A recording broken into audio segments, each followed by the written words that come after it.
দেওয়া হবে আজকে।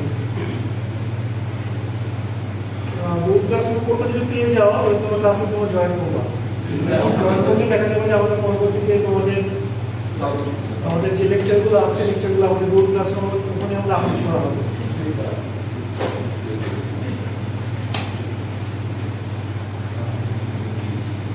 আচ্ছা ঠিক আছে, অন করো।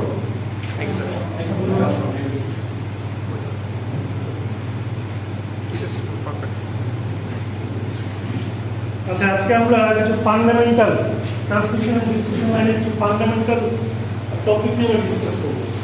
এই টপিকগুলো তো অলরেডি জানো, পড়ে আসছো। For example, what is AC supply, what is DC supply. ঠিক আছে, এসি সাপ্লাই সুবিধাগুলো কি, অসুবিধাগুলো কি, ডিসি সাপ্লাই সুবিধা অসুবিধাগুলো কি।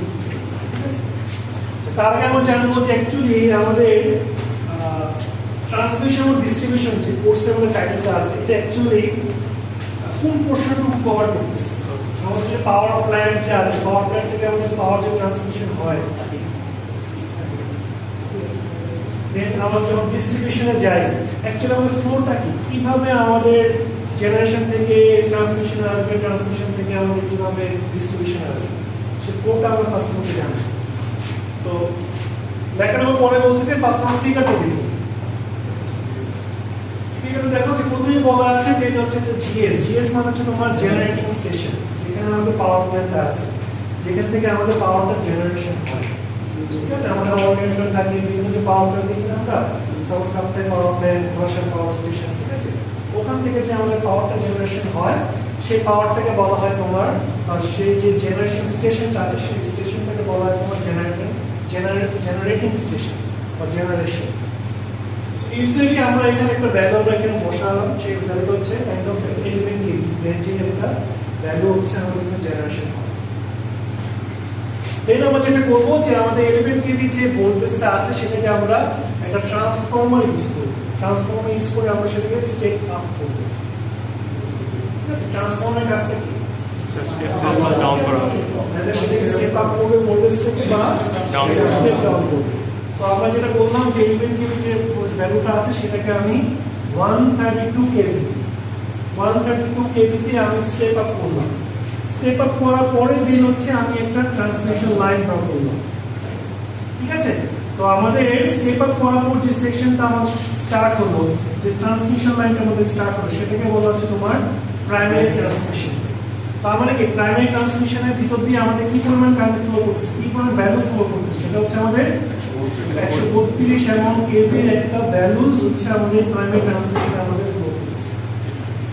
এবং এই পরবর্তীতে আমাদের 132 কেভিটাকে আমরা আবার রিডিউস করে নিয়ে আমরা 33 কেভিতে কনভার্ট করলাম, কারণ এখানে আমাদের রিসিভিং স্টেশন আছে। রিসিভিং স্টেশনে যাওয়ার আগে আমাদের যে ভ্যালুটা ছিল 132 কেভি, সেটাকে আমরা স্টেপ ডাউন করে নিয়ে 33 কেভিতে কনভার্ট করে নিয়ে আসলাম। সো আমাদের রিসিভিং স্টেশনে আমাদের এখন ভ্যালু চলে আসছে 33 কেভি। এই 33 কেভিটাকে আবার আমরা সেকেন্ডারি ট্রান্সমিশনে কনভার্ট করে নিয়ে আসলাম।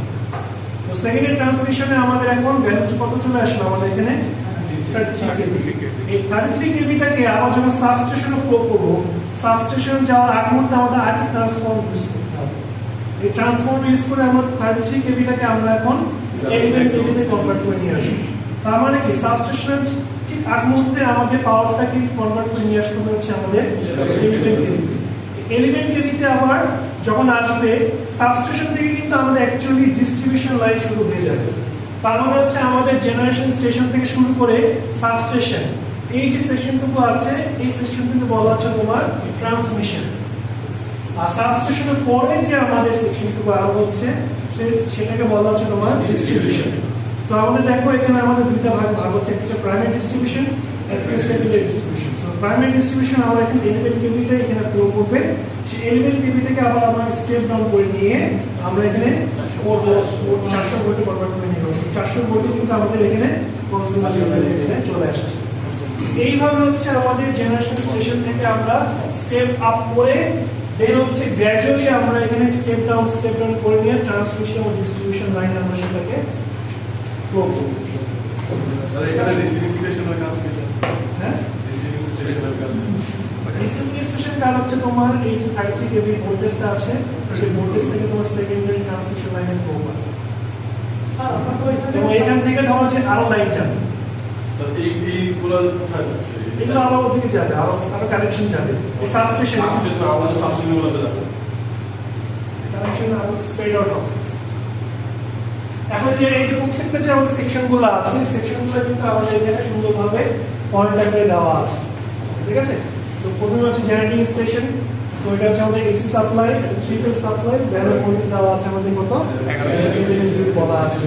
দেন আমাদের প্রাইমারি ট্রান্সমিশন কথা বলা আছে। প্রাইমারি ট্রান্সমিশন আমি এখানে একটা ট্রান্সফর্মার ইউজ করে আমি ভোল্টেজটাকে কনভার্ট করলাম 132 কেভি ঠিক আছে, three phase three wire over system. Secondary transmission লাইনে আমাদের 132 কেভিটা এখন কনভার্ট হয়ে যাচ্ছে হচ্ছে আমাদের 33 KV by using a step down transformer ঠিক আছে।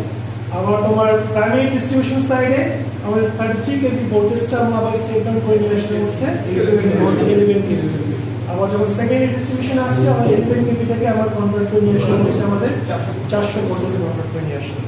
So this is the flow of electrical power from generating stations to the transmission line, then move towards the distribution line. ঠিক আছে, এই লাইনটা আমরা একটু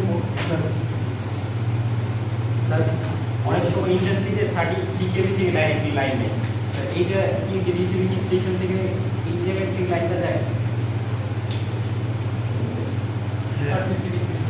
তখন হচ্ছে তোমার high capacity power factor, high ক্যাপাসিটির জন্য হচ্ছে তোমার কাইন্ড অফ রেঞ্জ তোমার ডিফারেন্ট হবে। ইন্ডাস্ট্রি লেভেলের জন্য তোমার 33 কেভি থেকে তখন নিতে হবে, তখন তোমার 400 ভোল্টেজ নিতে হয়। যেমন ধরো 400 ভোল্টেজ কিন্তু সব জায়গায় কিন্তু ইন্ডাস্ট্রিতে হবে না, তখন তোমার হাই ক্যাপাসিটি লাগবে। তো হাই ক্যাপাসিটির জন্য তোমার তখন তোমার এখান থেকে লাইন নিতে হবে, আপার লেভেল থেকে ভোল্টেজ থেকে তোমাকে লাইনটা এখানে নিতে হবে।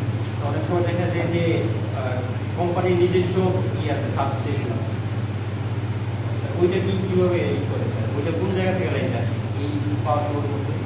সাবস্টেশন লাইন নিতে হবে তোমার তো এখান থেকে নিতে হবে 11 কেভি থেকে তোমাকে সাবস্টেশন লাইনটা নিতে হবে।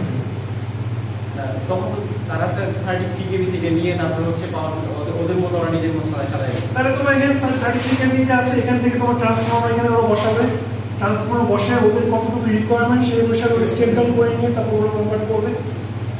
এটা হচ্ছে কাইন্ড অফ একটা এক্সাম্পল ওয়াইজ ঠিক আছে। তো এই এক্সাম্পল ওয়াইজটা কাইন্ড অফ অ্যাডজাস্টেবল। তুমি চাইলে এখানে এই যে ভ্যালুগুলো আছে এগুলো কিন্তু চাইলে আমাদের রিকোয়ারমেন্ট অনুসারে আমরা চেঞ্জ করে নিতে পারবো। বাট আমাদের অ্যাকচুয়ালি মেইন রিজন হচ্ছে আমাদের অ্যাকচুয়ালি ফ্লোটা কিভাবে হয়, জেনারেশন থেকে শুরু করে আমাদের ট্রান্সমিশন দেন হচ্ছে ডিস্ট্রিবিউশন লাইনে অ্যাকচুয়াল আমাদের ফ্লোটা কি হচ্ছে। স্যার আমাদের যে প্রাইমারি ট্রান্সমিশনে স্যার মানে স্টেপ আপ করা হলো 132 কেভি, আবার স্যার স্টেপ ডাউন করে দিয়েছে তারপরে 33 কেভি। তো আগে স্যার স্টেপ ডাউন করলে সমস্যা কি হতো? কারণ তোমার এখানে অনেক লস আছে, পাওয়ার যখন ট্রান্সমিশন লাইনের ভিতর দিয়ে যায় তখন তোমার লস হয় ঠিক আছে। সেখানে লস যেহেতু আমরা ধরো যে আমরা এখানে ধরো যে পাচ্ছি 50 কেভি, 100 কিলোমিটার পরে কিন্তু 50 কেভি পাবো না, আমরা কম ভোল্টেজ পাবো। সেই কারণে আমরা করি কি এখান দিয়ে আমরা বাড়াই দিই যেন আমরা ওই ইন্ডেজে যেন আমাদের যে ডেজার্ট ভোল্টেজ আছে সেই ডেজার্ট ভোল্টেজটা পাই ঠিক আছে। আমাদের স্টেপ বাই স্টেপ কিন্তু ট্রান্সমিশন এখানে কিন্তু অনেক, এখানে কিন্তু যতটা ইজি প্রসেস আমরা দেখতে পাচ্ছি ততটা কিন্তু ইজি না, এখানে অনেক কমপ্লেক্স প্রসেস আছে। প্রত্যেকটা স্টেপ বাই স্টেপে কিন্তু আমাদের বিভিন্ন ফ্যাক্টরস নিয়ে আলোচনা করতে হবে, বিভিন্ন লস নিয়ে আলোচনা করতে হবে, এফিসিয়েন্সি প্যারামিটারস অনেক কিছু ব্যাপার আছে এখানে। স্যার এখানে স্টেপ আপ ট্রান্সফরমারটা ইউজ হয় স্টেপ আপ করতে বলেছে, স্টেপ ডাউন যেগুলো কোনটা 132 থেকে স্যার আবার 33 স্টেপ ডাউন হয়ে 33 হলো। মানে স্যার আবার যদি স্টেপ আপ করতাম তাহলে কি হতো? স্যার 132 প্রাইমারি ট্রান্সফরমার এখান থেকে স্যার নিচে আসবে 33 স্টেপ ডাউন হলো। যদি স্যার স্টেপ আপ তাহলে কি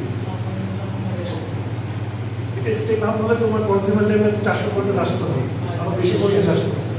তোমার এটা তোমার দেখতে হবে তুমি কত ভোল্টেজ কনজিউমার যেতে যাচ্ছ বুঝতে পারছো ঠিক আছে। ওভাবে তোমার জিনিসটা স্ট্রাকচারাইজ মেলাতে হবে, ভ্যালুগুলো হবে তোমার ট্রান্সফরমার দিয়ে জিনিসকে অ্যাডজাস্ট করে নিতে হবে, তুমি কত ভোল্টেজ আপ করবে কত ভোল্টেজ ডাউন করবে। যেখানে যেটা দরকার আমরা সেখানে ডাইরেক্ট দরকার।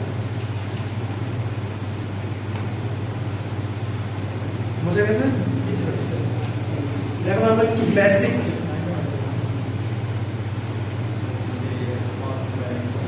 ডিসি সাপ্লাই এবং এসি সাপ্লাই কম্পারিজন,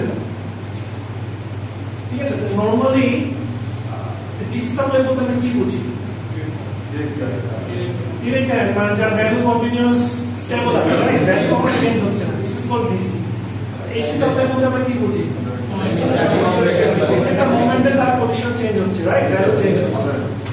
এখন কথা হচ্ছে যে আমাদের ট্রান্সমিশন আমরা যদি ডিসি তে দিই এবং ট্রান্সমিশন যদি আমরা এসি তে দিই, তাহলে কোনটা সুবিধা কোনটা অসুবিধা?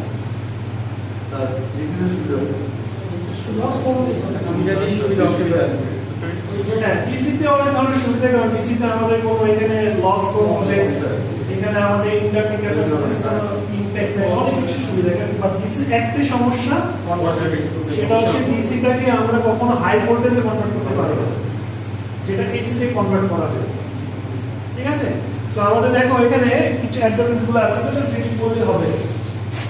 সো প্রথম বলা হচ্ছে যে ডিসি সাপ্লাই আমাদের দুটো কন্ডাক্টর দরকার হয় compare to 3 for AC transmission, ঠিক আছে? আমাদের 3 ফেজ, আমাদের এসি সাপ্লাইয়ের জন্য আমাদের 3 ফেজ ট্রান্সমিশন দরকার হয়। সো আমাদের কন্ডাক্টর ওয়াইজ যদি চিন্তা করি, আমাদের ডিসি থেকে কিন্তু আমাদের এসি তে কিন্তু আমাদের কন্ডাক্টর অ্যামাউন্ট বেশি লাগে। দুই নম্বর হচ্ছে there is no inductance capacitance phase displacement, DC তে কিন্তু আমাদের কোনো inductance capacitance power factor lagging leading এগুলো কিন্তু আমাদের কোনো টার্ম আসবে না, রাইট?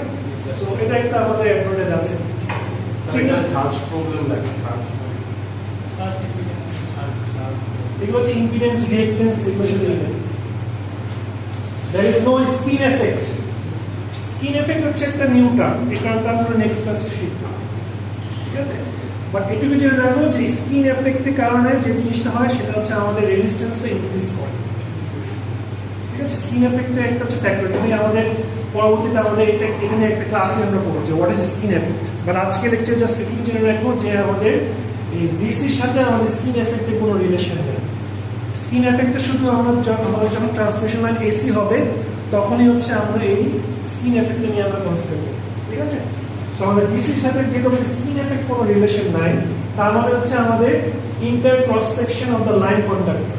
এখানে জিনিসটা যেটা হচ্ছে স্কিন এফেক্টটার সাথে হচ্ছে আমাদের কন্ডাক্টরের ভিতর যে ইন্টারনাল সাইজ সেটা রিলেশন, এবং সেটার সাথে হচ্ছে আমাদের রেজিস্ট্যান্সের ভ্যালু রিলেটেড, ঠিক আছে?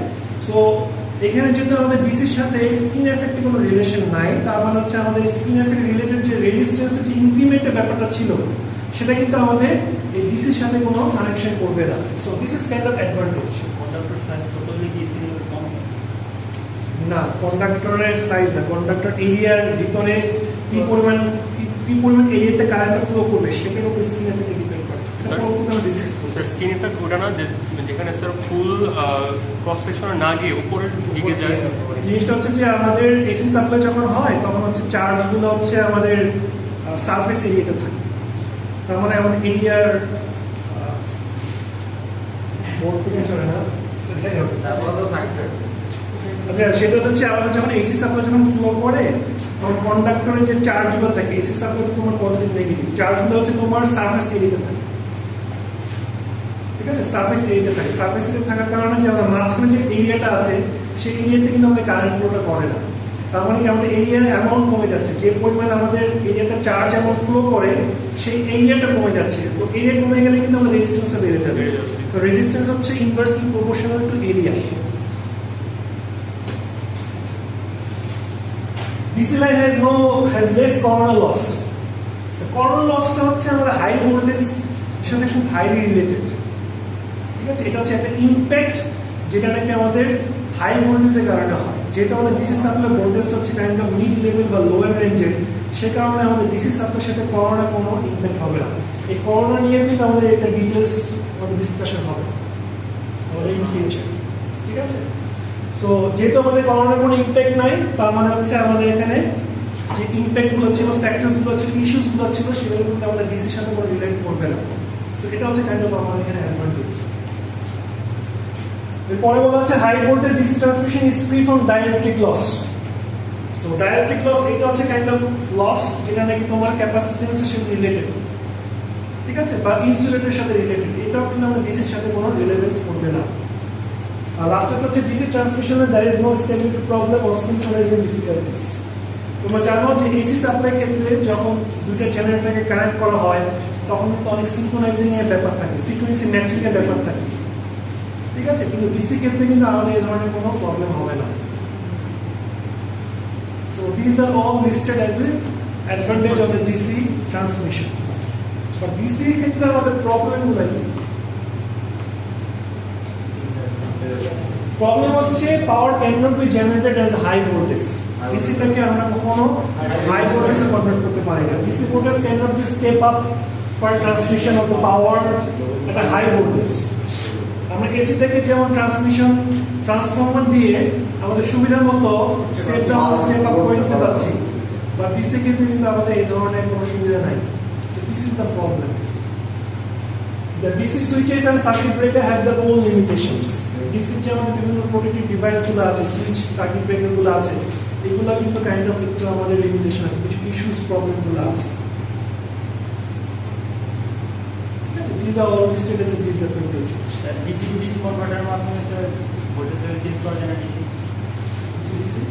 DC to DC converter DC to DC converter এটার মাধ্যমে কি ভোল্টেজ চেঞ্জ করা যায় ডিসি ওরকম আপার লেভেলে যাওয়া যাবে না, স্টেবিলাইজ করা যায়। যেটা বললো সেটা হচ্ছে স্টেবিলাইজ করা। ধরো যে ডিসি সাপ্লাই আছে কাইন্ড অফ স্টেবিলাইজ, আনস্টেবল, সেটাকে তুমি ডিসি ডিসি কনভার্ট করে স্টেবল করে নিবে সেটা। এবং নর্মালি ট্রান্সফরমার কি করে 33 কেভি থেকে 132 কেভি, এত হাই রেঞ্জে step up step down DC DC তে হবে না। এসি ট্রান্সমিশনের ক্ষেত্রে সুবিধাগুলো কি কি? Power can be generated with a high voltage, so main advantage. Maintenance, substations, DC ক্ষেত্রে আমাদের complicated, but AC ক্ষেত্রে আমাদের substation maintenance easy and cheaper. AC voltage can be step up, step down by transformer. ওই ঘুরে ফিরে একই জিনিস। So main advantage হচ্ছে AC ক্ষেত্রে যে আমাদের requirement অনুসারে আমরা step up এবং step down করতে পারি। But AC র আমাদের অনেক প্রবলেম আছে। So AC প্রবলেমটা হচ্ছে construction of AC transmission line is more complicated. DC তে কি হয়, একটা DC ফ্লো করে দিলাম, কোনো আমাদের স্টেপ আপ স্টেপ ডাউন কিছু লাগবে না। বাট AC তে কি হচ্ছে, আমাদের স্টেপ আপ স্টেপ ডাউন করে সাবস্টেশনকে আমরা স্টেপ ডাউন করে, সো কাইন্ড অফ এখানে কনস্ট্রাকশনটা আমাদের ইনস্টলমেন্টে একটু complicated compare to DC system. DC সিস্টেমে আমাদের স্কিন এফেক্ট ছিল না, বাট এসি সিস্টেমে কিন্তু আমাদের স্কিন এফেক্ট চলে আসবে। ঠিক আছে, আমি আগে বলেছি যে স্কিন এফেক্টটা হচ্ছে আমাদের এসি সিস্টেমের সাথে রিলেটেড। ঠিক আছে, সো এই স্কিন এফেক্টের কারণে হচ্ছে রেজিস্ট্যান্সটা বেড়ে যাবে। সো রেজিস্ট্যান্স বেড়ে যাওয়া মানে হচ্ছে লস বেড়ে যাওয়া, লস বেড়ে গেলে হচ্ছে আমাদের এফিসিয়েন্সি কমে আসবে। আর লাস্টে হচ্ছে AC line has capacitance. So capacitance হওয়ার কারণে যেটা হবে আমাদের একটা continuous loss of power due to charging current. So capacitance against আমরা জানি যে আমাদের চার্জিং ডিসচার্জিং এর ব্যাপার থাকে। সো যখনই চার্জিং ডিসচার্জিং হবে সেখানে কিন্তু আমাদের লস কাউন্ট হবে। So this are all listed as disadvantage of AC transmission. Sir বাংলাদেশের কোথাও কি sir DC transmission line use করা হয়? একটা আছে ওই ইন্ডিয়া থেকে একটা আসে, ভেরামারাতে ইন্ডিয়া থেকে এক্সপোর্ট, বাট ওভারঅল সবই তো আমাদের এখানে এসিতে আছে। এসিতে বেশি করা এসি এবং ওভারহেড লাইন সবই হচ্ছে আমাদের ওভারহেড লাইন। ওভারহেড মানে হচ্ছে মাথার উপরে যাওয়া আন্ডারগ্রাউন্ড লাইন নাই। স্যার ডিসি ইউজ করলে স্যার কত বেশি স্টেপ আপ স্টেপ ডাউন প্রয়োজন পড়ে? আমাদের যে এসিটা অনেক বেশি স্টেপ আপ স্টেপ ডাউন করা হয় এসিতে কোন লাগে? আমাদের মতো কান্ট্রিতে ডিসিটা আসলে এফেক্টিভ না। ডিসিটা এফেক্টিভ হবে ওই সব কান্ট্রিতে যেগুলো হচ্ছে ভালো যে অনেক দূরে হচ্ছে পাওয়ার ট্রান্সমিট করতে হবে। ধরো এখান থেকে একদম চায়না পর্যন্ত একটা পাওয়ার ট্রান্সমিট করবো, তোমার জেনারেশন হচ্ছে এখানে পাওয়ার ট্রান্সমিট করবো ধরো ইন্ডিয়াতে বা চায়নাতে, তখন কিন্তু তোমার এসি সাপ্লাইটা ফিজিবল না, তখন ডিসি সাপ্লাই ডিসি লাগে তার কারণে কোনো লস হবে না, লস কম হবে।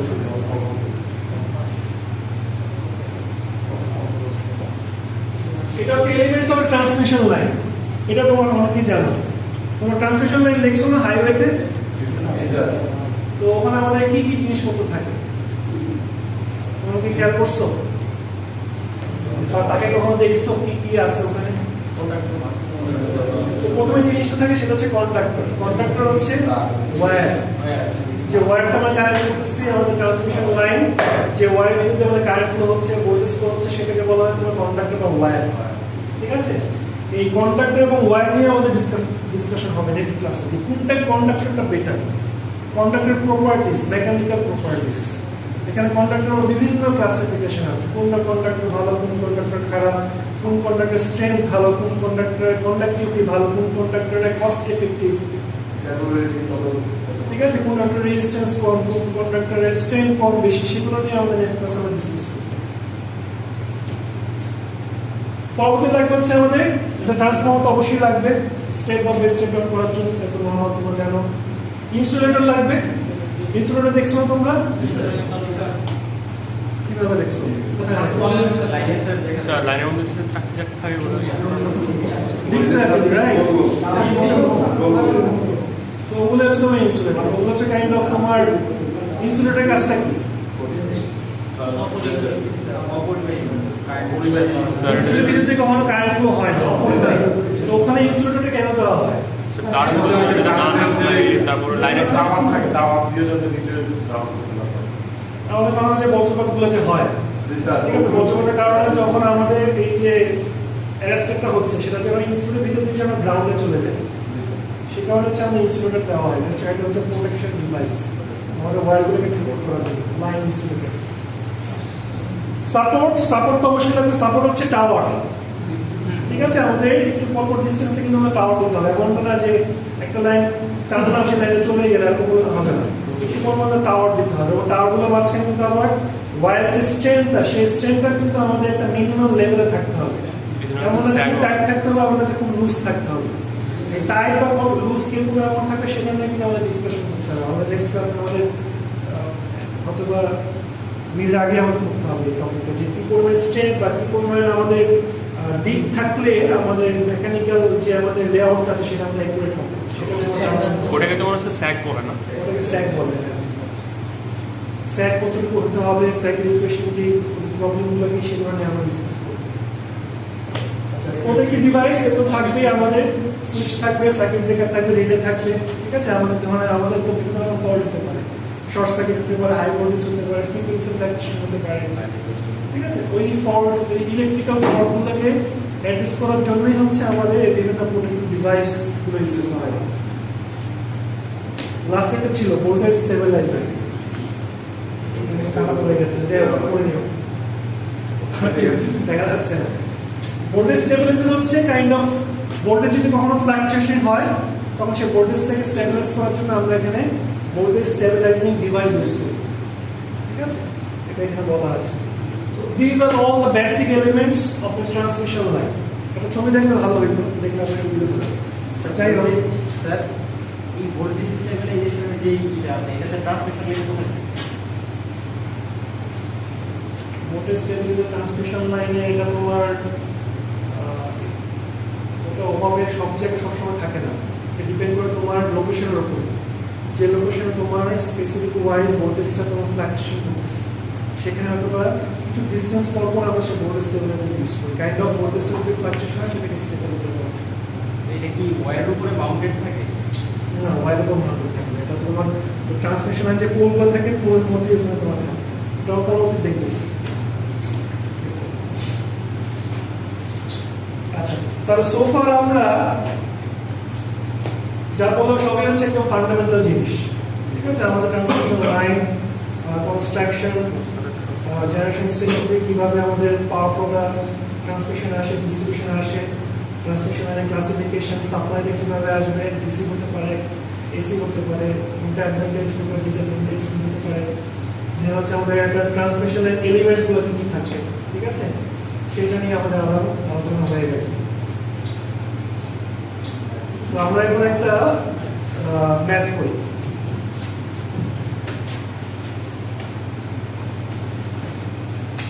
আমি আগে বলে রেখি যে আমাদের এই কোর্সে ম্যাথগুলো একটু লেন্দি, বাট খুব কঠিন না, ঠিক আছে, কাইন্ড অফ এরকম না যে তোমাকে নতুন কিছু শিখতে হবে, নতুন ইকুয়েশন ইউজ করতে হবে, জিনিসগুলো এরকম না।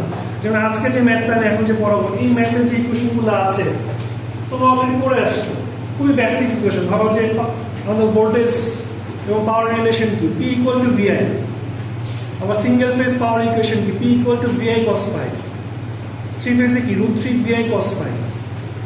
ঠিক আছে, তো এই ধরনের ইকুয়েশন গুলো দিয়েই কিন্তু আমাদের এখন আজকে একটা ম্যাথ, খুবই ইন্টারেস্টিং একটা ম্যাথ।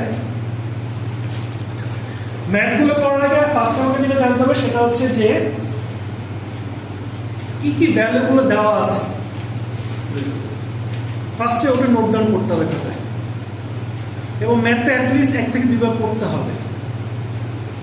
কি কি ভ্যালুগুলো দেওয়া আছে এবং আমাদের কি বের করতে হবে, এটা ফার্স্টে আমাকে খাতায় প্রথমে একদম সুন্দরভাবে সিএল ওয়াইজ আমাকে নোট ডাউন করতে হবে, লিখে দিতে হবে। তাহলে দেখা যাবে যে আমাদের টোটাল যে ম্যাথটা আছে কি চাচ্ছে অ্যাকচুয়ালি, আমাদের টোটাল সিস্টেমটা যদি প্রবলেম যদি আমাদের মেমোরিতে না আসে তাহলে কিন্তু আমাদের প্রবলেমটা সলভ করতে আমাদের ডিফিকাল্ট হয়ে যাবে। কারণ ম্যাথগুলো কিন্তু আমাদের একটু ডেসক্রিপটিভ, একটু ইলাবোরেটিভ টাইপ। আচ্ছা, তো দেখো প্রথমে সাবস্টেশনের কথা বলা আছে। একটা সাবস্টেশন সাপ্লাই দিচ্ছে পাওয়ার, ভ্যালু দেওয়া আছে 11 kV, 0.8 পাওয়ার ফ্যাক্টর, PF মানে হচ্ছে পাওয়ার ফ্যাক্টর। ঠিক আছে, lagging power factor. Power factor দুই ধরনের হয়, একটা হচ্ছে lagging power factor, leading power factor. এখানে ল্যাগিং কথা বলা আছে। Through a single phase transmission. So transmission আবার এখানে তোমার দুই ধরনের হতে পারে, একটা হচ্ছে সিঙ্গেল ফেজ, একটা হচ্ছে থ্রি ফেজ। এখানে তোমার কোশ্চেনে বলা আছে তোমার সিঙ্গেল ফেজ। রেজিস্ট্যান্সের কথা বলা আছে 0.15। তার মানে কি, একটা সাবস্টেশন সাপ্লাই দিচ্ছে 11 kV, পাওয়ার ফ্যাক্টর হচ্ছে 0.8, ল্যাগিং, সিঙ্গেল ফেজ ট্রান্সমিশন আছে, এবং বলা আছে যে আমাদের রেজিস্ট্যান্সের ভ্যালু হচ্ছে 0.15। ভোল্টেজ ড্রপ বলা আছে, ভোল্টেজ ড্রপ হচ্ছে আমাদের 15%। এখন বলা হচ্ছে যে আমাদের if the same amount of power is to be supplied to the same consumer by two-wire DC system by a new line having a total resistance of 0.05। তাহলে বলা হচ্ছে এই যে আমাদের এসি সিস্টেমটা যে আছে, সাবস্টেশন থেকে যে আমরা এসি সাপ্লাইটা দিচ্ছি, সেই এসি সাপ্লাই যে পাওয়ারটা যে আমি পাচ্ছি সেই সেম অ্যামাউন্ট পাওয়ারটা যদি আমি ডিসি দিয়ে রিপ্লেস করতে চাই, তার মানে একটা এসি সিস্টেমকে আমি এখন ইন্টারনালি একটা ডিসি সাপ্লাই দিয়ে রিপ্লেস করব। তো ডিসি সাপ্লাই দিয়ে যদি আমি রিপ্লেস করতে চাই, সেক্ষেত্রে আমার কি পরিমাণ ভোল্টেজ, ডিসি ভোল্টেজ আমাকে এখানে ইনপুট হিসেবে দিতে হবে। সবসময় যদি বলি ধরো একটা এসি সিস্টেম, একটা ডিসি সিস্টেম। এসি সিস্টেমে সবকিছু বলে দেওয়া আছে, ভোল্টেজ, পাওয়ার ফ্যাক্টর সবকিছু বলে দেওয়া আছে, ড্রপের কথা বলা আছে। এখন বলা হচ্ছে এসি সিস্টেমটাকে এখন রিপ্লেস করবো উইথ ডিসি সিস্টেম। আমাদের টার্গেট হচ্ছে সেম অ্যামাউন্ট অফ পাওয়ারটা সেম হবে। তো পাওয়ারটা সেম রেখে কিভাবে একটা এসি সিস্টেমটাকে আমরা ডিসি সিস্টেমে রিপ্লেস করতে পারি, এবং যখন ডিসি সিস্টেম রিপ্লেস করবো সেই ডিসি সিস্টেমের আবার তো রেজিস্ট্যান্সের কথা বলা আছে, সেটা হচ্ছে ডিসি সিস্টেমের ক্ষেত্রে 0.01, আগেটা ছিল এসি সিস্টেমের জন্য। তো ডিসি সিস্টেমের ক্ষেত্রে আমাদের ভোল্টেজ রেজিস্ট্যান্সের ভ্যালু বলা আছে 0.05, এবং ডিসি সিস্টেমের ক্ষেত্রে আমাদের ভোল্টেজ ড্রপ হচ্ছে 25%। সো বের করতে হবে calculate DC supply system. That means হচ্ছে আমাদের কি পরিমাণ এখন সেম অ্যামাউন্ট অফ পাওয়ারের জন্য আমাদের সাপ্লাইটা এখন ডিসি দিতে হবে, কি অ্যামাউন্ট, ভ্যালুটা কত।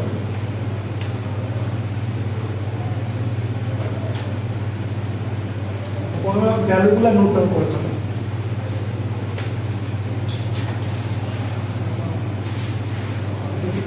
যায় না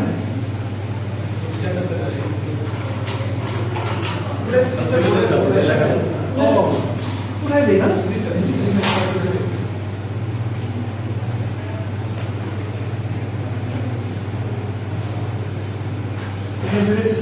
ডিসি সিস্টেম।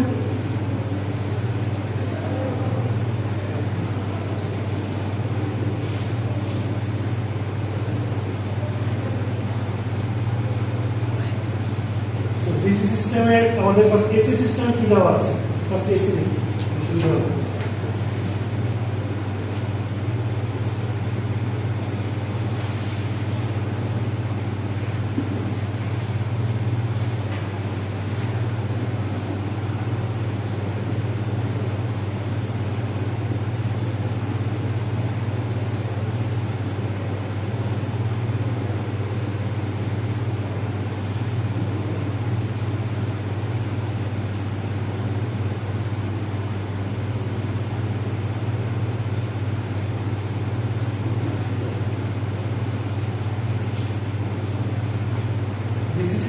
আবার আছে তোমার রেজিস্ট্যান্স 0.05,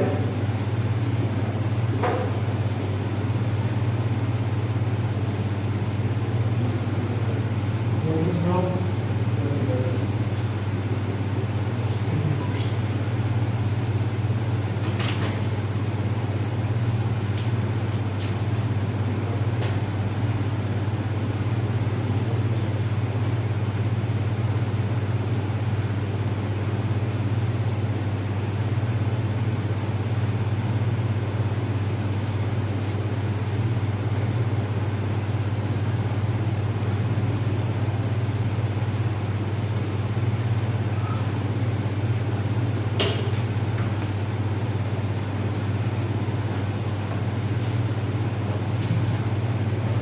ঠিক আছে। আচ্ছা প্রথমে আমরা single phase system, this is single phase right,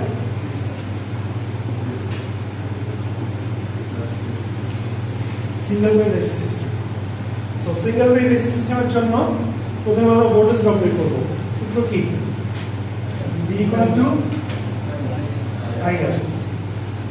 ধরলাম কারেন্ট হচ্ছে আমাদের I1 ফর এক্সাম্পল, তাহলে আমাদের I1 মাল্টিপ্লাই R1, R1 এর কত দেওয়া আছে? Yeah? So 0.1 আমরা এখানে লিখে দিলাম। So this is our voltage drop. So we have another voltage drop, 15%.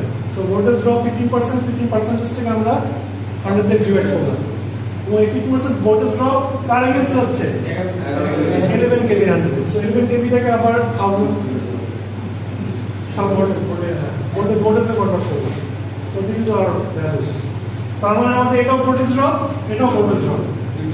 তার মানে আমরা this values is equal to this value।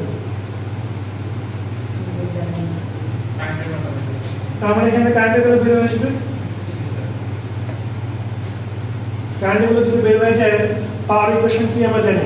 Equal to single ফেজের জন্য VI cos phi, আর থ্রি ফেজের জন্য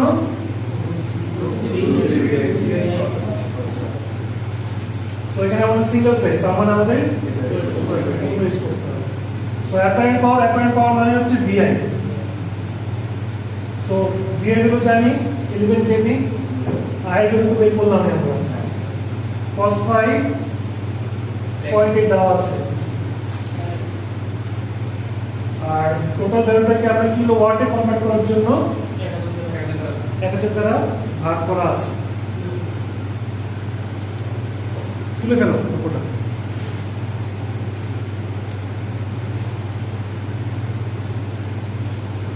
এই পাওয়ারটা তো রিসিভিং হিসেবে পাচ্ছি, লোড পাচ্ছি।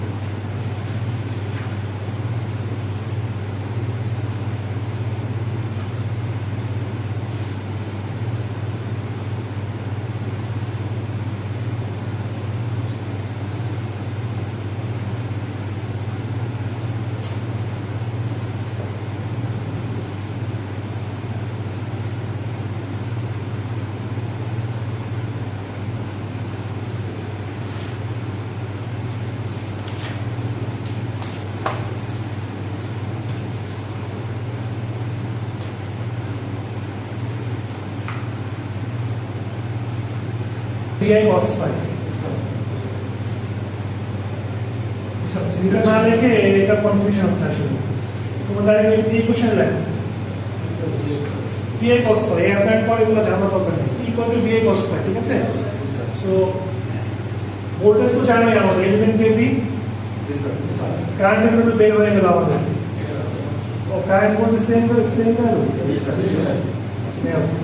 আবার সেটাকে কিলোওয়াটে কনভার্ট করার জন্য 1000 সাথে ভাগ করছি। বলছে 1000 সাথে না ভাগ করলেও হইতো, সমস্যা নেই, ওয়াটে লিখতে পারো।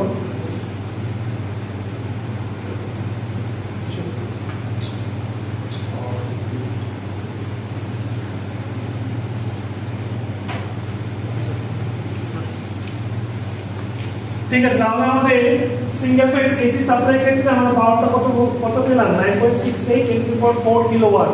এখন বলা হচ্ছে এই সেম অ্যামাউন্টটা পাওয়ারটাই যদি আমি ডিসি দিয়ে কনভার্ট করতে চাই, considering resistance value 0.05, voltage value is 25%, তাহলে কি অ্যামাউন্ট আমাদের ডিসি সাপ্লাই প্রোভাইড করতে হবে?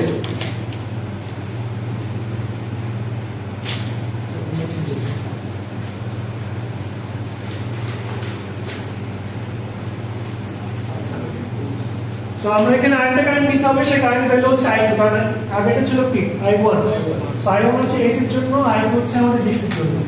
তাহলে আমাদের এই ইকুয়েশনে কিভাবে আসছে? পাওয়ার অ্যামাউন্ট কিন্তু সেম থাকতে হবে, আমি আগেই বলেছি এটা আমাদের সেম আছে, P ইকুয়াল টু এটা হচ্ছে ওয়াটে নিচ্ছে স্যার। স্যার এটা আই কি স্যার ওয়াটে? এটা স্যার ফর এক্সাম্পল ওয়াটার নিয়ে গেছি, সমস্যা নেই, ওয়াট দিলে ওয়াট তো তোমরা অ্যাডজাস্ট করে নিও। So I equal to P by V, so P এর ভ্যালু তো জানি, এটা যেটা বের করছে, আর V এর ভ্যালু তো থাকবে, কারণ V এর ভ্যালুটা হচ্ছে আমাদের unknown. This is our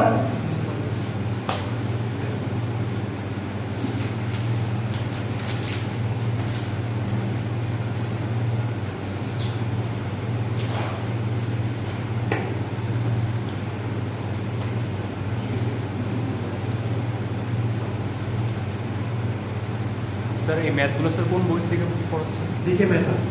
math ও ভালো কথা, আমাদের কিন্তু এই সাবজেক্টের জন্য আমরা দিকে মেথড বইটা ফলো করব। দিকে মেথড বই আমাদের লাইব্রেরিতে আছে, অনলাইনে অ্যাভেলেবল আছে, আর গুগল ক্লাসরুম যখন ওপেন হয়ে যাবে তখন এই বইটা সফট কপি আমি দিয়ে দেবো। ঠিক আছে, তোমাদের সুবিধার জন্য আমাদের এই কোর্সে শুধু আমরা একটা বই ফলো করবো, সেটা হচ্ছে দিকে মেথড, আর হচ্ছে আমাদের লেকচার। নাহলে বেশি বই ফলো করলে তোমার কনফিউজ হয়ে যাবে, আসলে প্রবলেম হয়। দিকে মেথড বইটা খুব সুন্দরভাবে সবকিছু গুছিয়ে বলা আছে, তোমার জন্য সুবিধা, আমার জন্য সুবিধা। আচ্ছা, তার মানে এখন আমাদের কারেন্টের পেয়ে গেলাম, রাইট? I2, এখন voltage drop V equal to সূত্র কি IR, এখানে I তো হবে না, I হচ্ছে I2 আর R2 হয়ে যাবে। তাহলে I2 ভ্যালুটা একটু বসাই দাও, আর R2 ভ্যালু কত জানি? 0.05।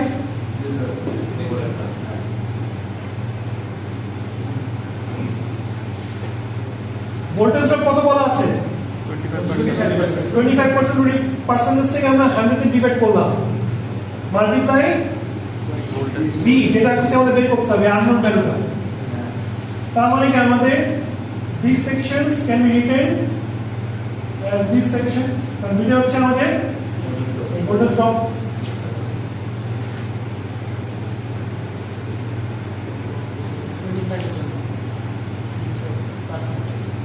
পয়েন্ট টু 5,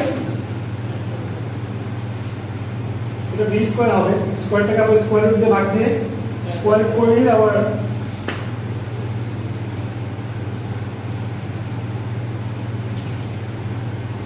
তো আমি আগেই বলেছিলাম আমরা কিন্তু এখানে নতুন কোনো ইকুয়েশন কিন্তু আমরা আজকে বললাম না, তোমার সোফার যেগুলো পড়ে আসছে সেই তোমার ইন্টার লেভেলে V equal to IR, P equal to VI cos phi, ওই ইকুয়েশন ওই থিওরি দিয়ে কিন্তু আমাদের আজকে এই ম্যাথটা সলভ করে ফেললাম।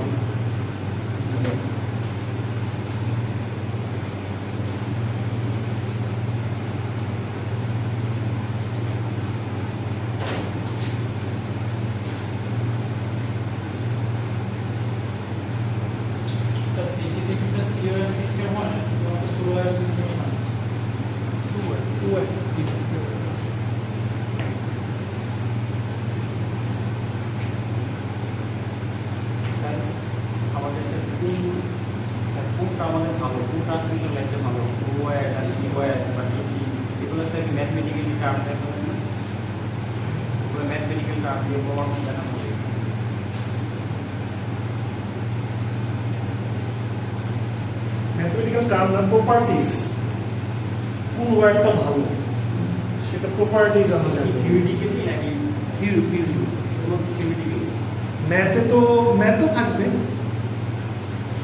কিন্তু থিওরিটা জানা আমাদের বেশি দরকার আছে, কোনটার অ্যাডভান্টেজ থেকে কোনটার ডিসঅ্যাডভান্টেজ থেকে, কোনটা বেটার, কোন ওয়ার্ডটা বেটার। দুইটা ইকুয়েশন সমান হ্যাঁ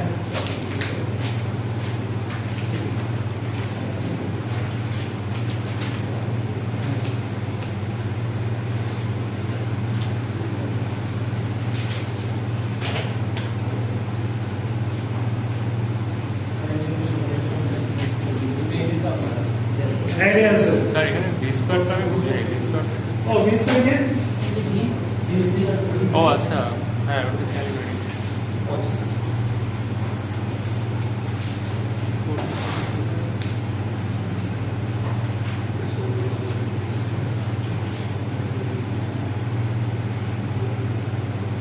বুঝে গেছে? তাহলে আমরা এখন একটু প্র্যাকটিস করি।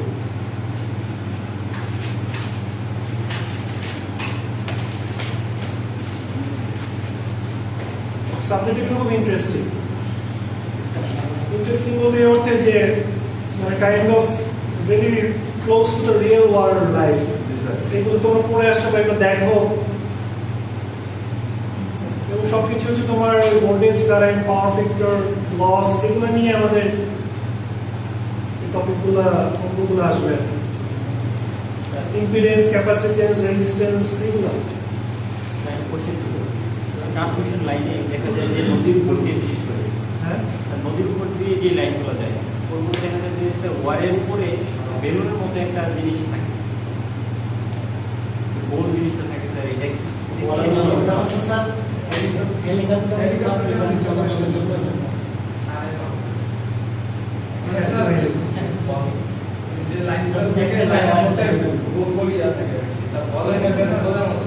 হেলিকপ্টারটা যেন দেখতে পারে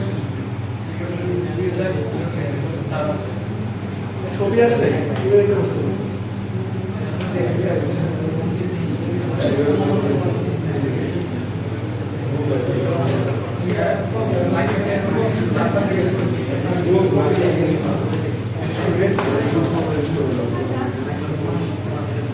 আচ্ছা আমরা এখন এই মেথড ট্রাই করি আগেরটার মতোই বাট ডিফারেন্স একটা সেটা হচ্ছে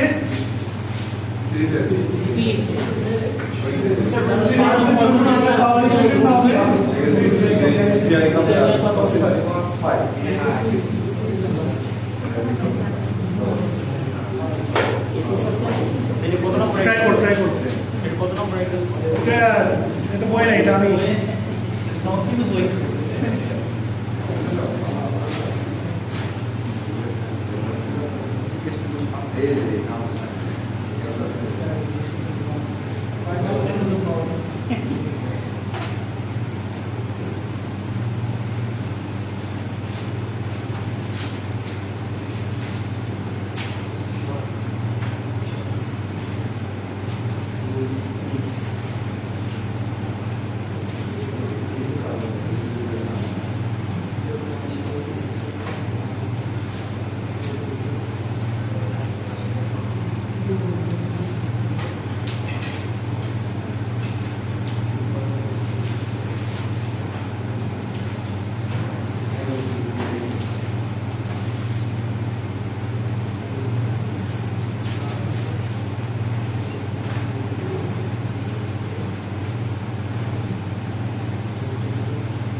করে ক্যালকুলেটর নিয়ে আসবো ক্লাসে। আমরা প্রত্যেক ক্লাসে কিছু না কিছু ম্যাথ করে